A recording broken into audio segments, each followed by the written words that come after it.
My honors project for geometry covered how algebra was used in physics.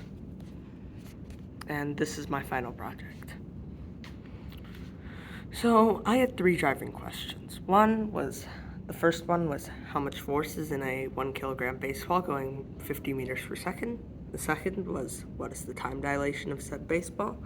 And the third was how much force would have to be applied by a wall against an indestructible wall against said baseball, against the 1 kilogram baseball for it to completely be destroyed.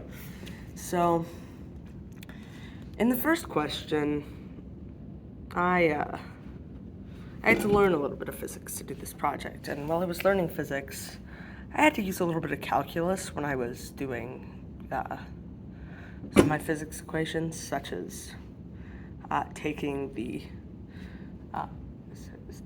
speed formula, then 9.8 meters per second, or the speed at any given time is 9.8x, and then take the integral of that, because that is essentially the derivative of the position function, to get 1/2 acceleration times time squared, which is what the acceleration due to gravity formula is. Well, negative 1/2 at squared anyways.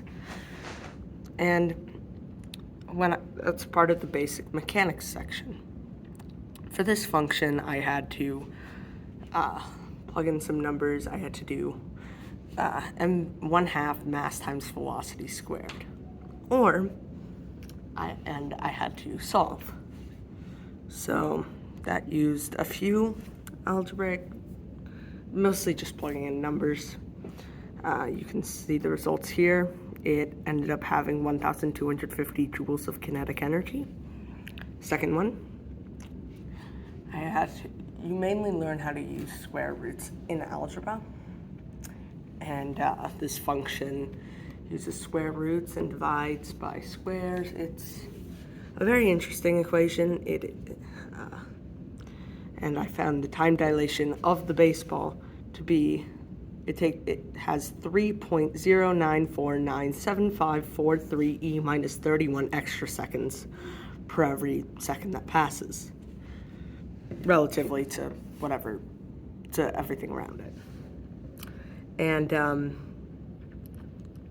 how the ball would have to have experienced 900,000 newtons of compressive force against an indestructible wall to just be destroyed, which is roughly 22.5 times as much force as is exerted on the baseball when a professional batter swings at it.